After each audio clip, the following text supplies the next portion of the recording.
अब हम उदाहरण नंबर पहला और दूसरा करने जा रहे हैं। तो देखिए, इस चैप्टर को स्टार्ट करते ही आपको जो है चैप्टर जो 8वां इससे पहले उसका बेस आना चाहिए, और उसका खाली इतना ही बेस आना चाहिए कि जो हमने लाल बट्टा कक्का पढ़ा है वो चीज़ आपके समझ में आ जानी चाहिए। लाल बट्टा कक्का, ठीक है ना। एक बार वापस बता देना चाहता हूँ। तो देखिए, पहले वाला जो होता है लंब बट्टा कर्ण, वो होता है साइन के लिए, और इसका उल्टा हो जाएगा कोसेक थीटा के लिए, ठीक है।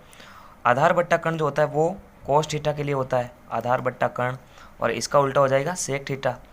और लंब बट्टा आधार टैन थीटा के लिए होता है, लंब बट्टा आधार, और कोट थीटा इसका उल्टा होता है, आधार बट्टा लंब।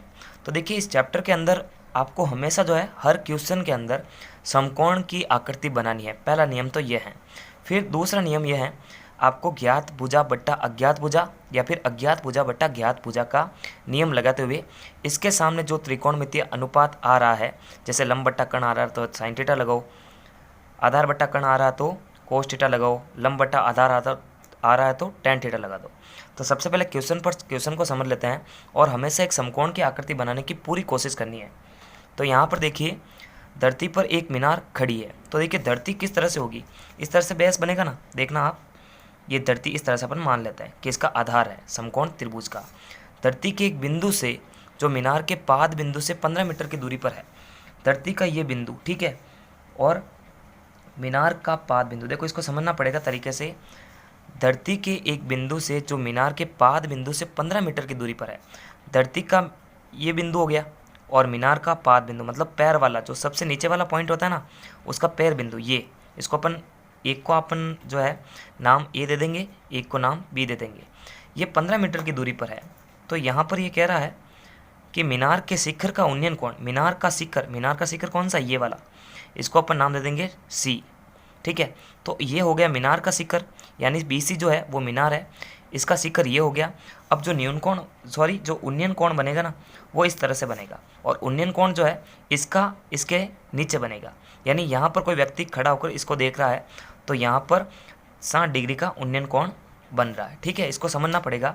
तो इस प्रकार जो है एक समकोण की आकृति हमारे पास में आ जाती है। तो ये कह रहा है कि मीनार की ऊंचाई ज्ञात करो। तो मीनार तो ये है, यानी इसकी ऊंचाई h मान लेते हैं, तो ये ज्ञात करना है, ठीक है। तो आपको सिस्टमेटिक ढंग से सबसे पहले लिखना पड़ेगा कि माना कि मीनार की ऊंचाई जो है वो हो गई h, ठीक है, h मीटर, क्योंकि यहाँ पर मीटर के अंदर ही दे रखा है। तो h मीटर अपन इसको ऊंचाई में मान लेते हैं। और हमेशा ध्यान रखना है, इस क्वेश्चन को कैसे सॉल्व करोगे, एक भुजा अज्ञात होगी और एक भुजा ज्ञात होगी। तो यहाँ पर अगर मैं इस तरह से बनाऊँ इसको, तो देखो BC बट्टा AB होगा, है ना।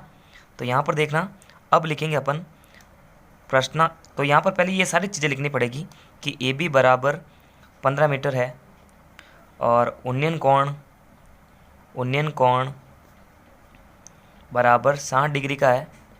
तो यहाँ पर लिखेंगे अपन अतः प्रश्नानुसार। तो देखो, प्रश्नानुसार कैसे समझना है इस चीज़ को, हमेशा जो त्रिकोणमितीय का अनुपात है वो, उसका मतलब आप समझ लो कि एक भुजा ज्ञात है और एक भुजा अज्ञात है, जैसे 2/1 ज्ञात बटा अज्ञात, या फिर अज्ञात बटा ज्ञात, ठीक है। तो इसको कैसे आपको एडजस्ट करना है, एक भुजा जो ज्ञात करनी है और एक भुजा जो इसमें ज्ञात है, उसका अनुपात मिला के देखना, और फिर देखना लाल बट्टा कक्का के अंदर वो किसके बराबर आ रही है। तो यहाँ पर अगर मैं BC बट्टा AB लिख दूँ, देखो यहाँ पर ध्यान रखना, BC बट्टा AB लिख दूँ, तो यहाँ पर देखो ये थीटा के सामने वाली भुजा होगी लंब, यानी लंब बट्टा लंब बट्टा आधार। ये किसका फॉर्मूला है, लंब बट्टा आधार जो होता है वो टैन थीटा का फॉर्मूला होता है। तो यहाँ पर अपन टैन और जो थीटा दे रखा है कितना, 60 डिग्री। अब यहाँ पर अपन जो है इन सभी के मान रख देंगे। तो BC हमारे पास में h है, तो इसको h मीटर माना था हमने, या फिर h ही माना था, क्योंकि मीटर उधर आंसर आ जाएगा, ठीक है। तो यहाँ पर इसको मीटर वाले को कैंसिल कर दो। AB जो है हमारे पास में 15 मीटर है, और tan 60 का जो मान होता है वो कितना होता है, tan 60 का मान देखो, सारणी आपको आनी चाहिए, यानी चैप्टर 8 का ही बेस है, इसमें √3 होता है, ठीक है। तो यहाँ पर ये √3 हो गया। अब क्या करना है, इसको वज्र गुणा करा दो, तो ये हमारे पास में जो है h का मान आ जाएगा। तो h बराबर हो जाएगा, ये इससे इंटू होगा, कितना होगा, √3 × 15 मीटर। तो देखो, रूट वाली संख्या पीछे रहती है, अंक आगे आ जाता है, तो 15√3 मीटर, ठीक है। तो इस तरह से जो है इसकी ऊंचाई आ जाएगी 15√3 मीटर, ठीक है। अब करते हैं एग्जाम्पल नंबर दूसरा। तो ये इतना बड़ा है, हालांकि ऐसा अंदाज़ा लगाया जा सकता है कि बड़े क्वेश्चन बोर्ड के अंदर नहीं आते हैं, एग्ज़ाम के अंदर भी नहीं आते हैं, क्योंकि इतने से छोटे से पेपर में प्रिंट करने में समस्या होती है। तो कोई इसमें प्रॉब्लम वाली बात नहीं है, क्योंकि एग्ज़ाम का कोई भरोसा नहीं होता है, वो कैसे भी क्वेश्चन दे सकता है ना। तो हम यहाँ पर क्या करेंगे, इस क्वेश्चन को समझेंगे, इतना बड़ा क्वेश्चन है तो पढ़कर इसमें टाइम वेस्ट नहीं करेंगे अपन। तो हम जो है इसको पहले ही समझ लेते हैं, ठीक है। इतना बड़ा क्वेश्चन है, टाइम वेस्ट होगा। तो आपको इस तरह से समझना है कि जैसे एक बिजली का खंभा था इस तरह से, ठीक है। तो देखो इसको समझेंगे अपन, एक बिजली का इस तरह से खंभा था और उसकी टोटल जो लेंथ थी वो 5 मीटर थी, ठीक है। यहाँ पर इसको ए मान लेते हैं अपन, इसको मान लेते हैं बी। ये टोटल लेंथ 5 मीटर थी और ये कह रहा है कि जब इसमें कुछ खराबी आ गई, खंभे में नहीं, खंभे के ऊपर तार पर, जैसे ठीक है इस ए पॉइंट पर कोई खराबी आ चुकी है, तो अब जो बिजली डिपार्टमेंट का आदमी आएगा वो डायरेक्ट यहाँ पर तो सीढ़ी लगाएगा नहीं, वो इससे थोड़ा सा नीचे की तरफ सीढ़ी लगाएगा। तो मान लेते हैं कि इस पॉइंट पर, और वो पॉइंट जो है दे रखा कितना, कि यहाँ से 1.3 मीटर की दूरी पर। तो यहाँ से लगाकर यहाँ तक कोई पॉइंट ले लेते हैं सी, जो कि 1.3 मीटर दूरी नीचे है, यानी टोटल 5 में से 1.3 मीटर नीचे, मतलब उसके माइनस करने पर ये चीज़ आ रही है। तो अब बिजली डिपार्टमेंट का कोई आदमी आएगा तो वो इसको क्या करेगा, देखो इसका आधार भी बना लेना पड़ेगा, क्योंकि मैंने पहले ही बताया था कि समकोण त्रिभुज की आकृति ही बनती है। तो हम क्या करेंगे, इस पॉइंट को इससे मिला देंगे, ठीक है। तो यहाँ पर भी कोई धरती पर कोई पॉइंट है, उसको डी मान लेंगे। तो ये कह रहा है कि जब ये सी डी यहाँ से यहाँ तक रख रहा है तो ये जो क्षैतिज कोण है, यानी यहाँ पर उन्नयन कोण, वो 60 डिग्री का बन रहा है। तो ये हमसे कह रहा है कि ये सी डी की लंबाई कितनी होनी चाहिए और जो खंभे का पाद बिंदु है वो धरती के पाद बिंदु से कितने दूरी पर है, ठीक है। तो यहाँ पर दो तरह की चीज़ें हमसे पूछ रहा है, एक पूछ रहा है इसमें बी डी और एक पूछ रहा है सी डी। तो यहाँ पर वही लाल बट्टा कक्का का फॉर्मूला लगाना है और सिंपल तरीके से इसको सॉल्व करना है। तो यहाँ पर देखना, बी डी को अपन एक्स मान लेंगे और सी डी को यहाँ पर एच मान लेता है, ठीक है। तो यहाँ पर देखना अपन, जो हमारे पास में अब समकोण त्रिभुज आया है वो कितना आ रहा है, देखो ये सी बी डी आ रहा है। तो हमें जो है ए बी की लंबाई ज़रूरत नहीं पड़ेगी, हमें सिर्फ बी सी की लंबाई की ज़रूरत पड़ेगी, है ना। क्योंकि देखो ये पूरा जो है समकोण त्रिभुज नहीं है, ये यहाँ से स्टार्ट हो रहा है। इसका मतलब जो यहाँ से यहाँ तक की दूरी थी 1.3 मीटर, वो टोटल में से निकलेगी तो बी सी हमारे पास में आ जाएगी। तो देखो इसको कैसे करेंगे, हम यहाँ पर मान लेते हैं कि माना कि सी डी जो थी, कौन सी सी डी, ये वाली, यहाँ पर सी डी लगेगी और वो ऊपर नहीं लगेगी, वो नीचे वाले पॉइंट पर लगेगी। तो सी डी की जो ऊंचाई है उसको अपन एच मान रहे हैं, सी डी की लंबाई मान रहे हैं, लंबाई जो है वो एच मान लिया हमने, ठीक है। और बी डी तथा बी डी क्या है इसमें, बी डी कि खंबे के पाद बिंदु से धरती पर कोई बिंदु है उससे वहाँ पर तक की दूरी, ठीक है। बी डी जो है एक्स मान लिया हमने। अब देखो हम क्या करेंगे, वही है कि ज्ञात भुजा बट्टा अज्ञात भुजा, है ना। इस चैप्टर के अंदर ज्ञात भुजा बट्टा अज्ञात भुजा, तो हमारे पास में एक भुजा है और वो है बी सी। तो बी सी हमारे पास में ज्ञात नहीं है, तो देखो इसको कैसे ज्ञात कर सकते हैं कि टोटल में से अगर ये यहाँ से यहाँ तक निकल जाए ना तो यहाँ पर बी सी आ सकती है। अब जो है बी सी निकालते हैं अपन, बी सी कैसे निकलेगी कि अगर टोटल मतलब ए बी में से बी सी अगर हमारे को चाहिए तो ए सी निकाल देते हैं, यानी टोटल में से ऊपर वाला एक्स्ट्रा जो भाग है ना इसको निकाल देते हैं, 5 माइनस 1.3, तो कितना आएगा 3.7 मीटर। अब हमारे पास में समकोण त्रिभुज बन रहा है ना जो बी सी डी, उसमें चलते हैं।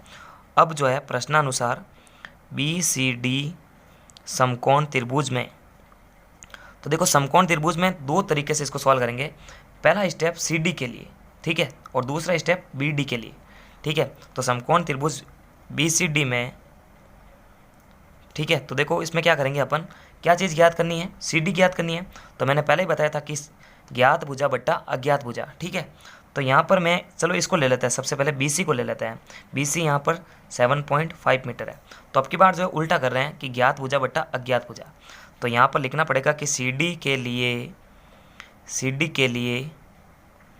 तो सी डी के लिए अपन क्या कर रहे हैं, कौन सा अनुपात बांट रहे हैं, बी सी का अनुपात सी डी के साथ में। अब बराबर में किस थीटा के बराबर आएगा तो ये चेक करना पड़ेगा, ठीक है। तो यहाँ पर लाल बट्टा कक्का अपन लिख देते हैं। तो यहाँ पर देखिए थीटा के सामने वाली भुजा होगी लंब, यानी ये लंब है और ये सी डी क्या है, यहाँ पर कण है।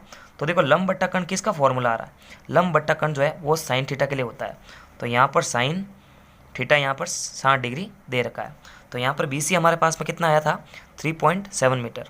तो यहाँ पर देखना 3.7 मीटर बट्टा सी डी, जिसको हमने एच मान लिया है। साइन 60 का जो मान होता है वो कितना होता है √3/2। साइन 60 बराबर √3/2। तो यहाँ पर मैं √3/2 लिख सकता हूँ। अब देखो यहाँ पर वज्र गुणा कर देंगे तो इस एच को अपन यहाँ तक लाएंगे और इस √3 को इसकी जगह पे, इसको इससे इंटू कर देंगे। तो यहाँ पर देखना एच को मैं उधर ले गया, इसको इधर और इसको इधर, ठीक है। यानी ये दोनों अपनी जगह चेंज कर रहे हैं। तो देखो 3.7 × 2 बट्टे के अंदर आ गया √3 और वहाँ चला गया एच। अब इसके बराबर अपन लिख सकते हैं, ठीक है। तो देखो प्रश्न में एक चीज़ पहले ही लिख दी कि √3 का जो मान है 1.73 लेना है। तो यहाँ पर 3.7 × 2 करेंगे तो हमारे पास में जो आंसर आएगा वो आएगा 7.4 बट्टा √3 का जो वैल्यू है 1.73। अब क्या करेंगे, देखो पॉइंट हटा दो। तो पॉइंट हटने के बाद में जितनी संख्या होती है उतने नीचे जीरो लगते हैं। यहाँ पर पॉइंट हटाएंगे तो ऊपर की तरफ जीरो लगेंगे उतने ही जितने पॉइंट के बाद में संख्या है। तो कितनी संख्या है, 2 ही संख्या थी, ठीक है ना। तो 0 0, इसका मतलब 1 0 से वापस 1 0 कट जाएगा और 740 के अंदर जो है 173 का भाग लगाएंगे। और जब इसका इसमें भाग लगेगा तो 4.28 मीटर लगभग जो है इसकी ऊंचाई आ जाएगी। इसका मतलब सी डी की हमने लंबाई ज्ञात कर ली है। अब देखो इसी प्रोसेस से अब हमारे को ये चीज़ ज्ञात करनी है। तो यहाँ पर अपन एक रेशियो बांटते हैं बी डी बट्टा बी सी के साथ में। यानी देखो ये आधार है और ये लंब है, या फिर अपन इसको जो है अलग तरीके से भी कर सकते हैं, जैसे ये लंब बट्टा आधार। तो लंब बट्टा आधार यहाँ पर tan थीटा का लग रहा है ना।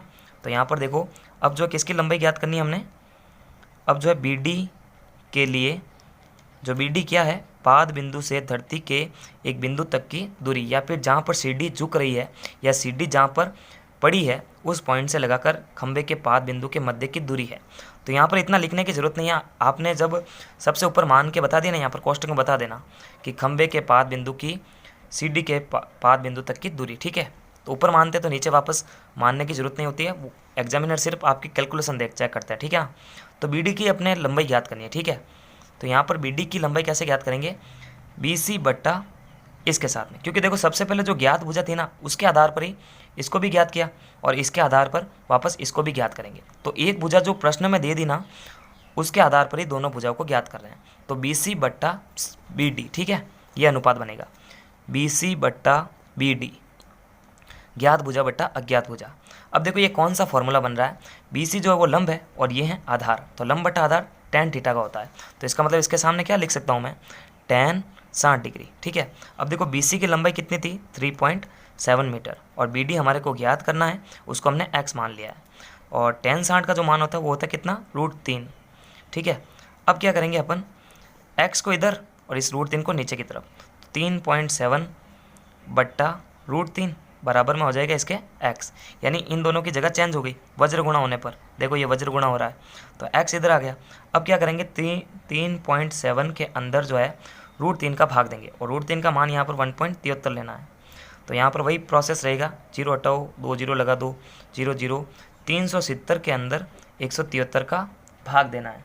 तो 173 का भाग इसमें देंगे तो हमारे पास में जो रिजल्ट आएगा वो कितना आएगा, 2.14 आएगा, ठीक है ना, 2.14 मीटर, ठीक है। तो इस तरह से जो है हमारे पास में बी डी की लेंथ इतनी आ गई और सी डी की लेंथ आ गई 4.28, ठीक है। तो नमस्कार, थैंक्स फॉर वॉचिंग। और पूरे चैप्टर की प्लेलिस्ट की लिंक आपको वीडियो के डिस्क्रिप्शन बॉक्स में मिलेगी, वहाँ जाके आप बैक टू बैक सारे वीडियोस देख सकते हैं। तब तक के लिए लाइक, सब्सक्राइब और शेयर करना।